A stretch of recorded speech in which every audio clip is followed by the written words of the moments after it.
Now that the boundaries of Montana's two new congressional districts are final, the 2022 campaigns for each district are definitely taking shape. Candidates from each party are in the mix, including one incumbent, one former incumbent, and some contestants you've rarely heard of. In the first of a two-part series, we look at unique aspects of each race, starting with District 1 in western Montana. District 1 is the new open seat covering 15.5 counties in western Montana, including the cities of Missoula, Butte, Bozeman, Kalispell, and Hamilton.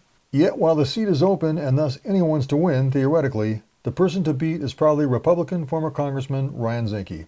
Zinke has name recognition, he's already raised more than $800,000, and he has a national profile as former U.S. Interior Secretary for 2 years under President Trump and former congressman from Montana from 2015 to 2017. Zinke crisscrossed the new district this month to campaign and often portrays himself as a somewhat moderate Republican voice in a district that could be a toss-up politically. The biggest threat from my perspective facing this country, is not Russia, it's not China, it's not even Iran. It's the division within this country. And the division is deep, it's real. And we're going to have to move forward as a country and as an American. Yet he hits all the usual GOP talking points, divisive or not, on issues. The southern border is wide open and must be secured. Inflation is a major problem. And the infrastructure bill just signed by President Biden is a Trojan horse to sneak in the Green New Deal, he says. He also faces the GOP primary challenge from the right, former State Senator Al Olszewski of Kalispell. I'm the true conservative Montanan in this race. I have a clear voting record that I'm a limited government Republican, and I'm running against a big government Republican. Zinke doesn't sound worried, noting that he's been endorsed by Trump and Republicans Governor Greg Gianforte and U.S. Senator Steve Daines. 3 Democrats are vying for the right to take on whoever the GOP nominee is next summer and fall, but all have been taking aim at Zinke.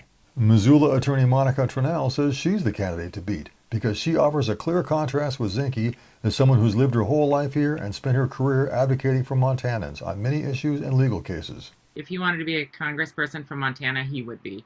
We gave him this job and he quit.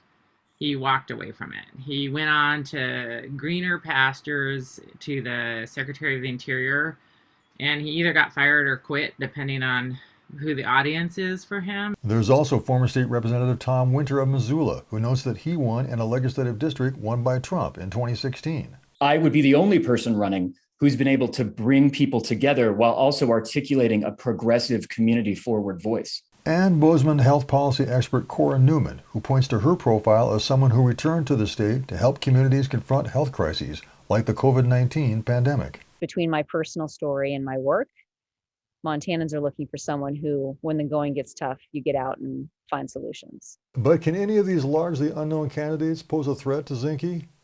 Well, that's what we have campaigns for, to help us decide. And although this one is well underway, in the minds of most of the public, it's just getting started. Reporting from Helena, Mike Dennison, MTN News.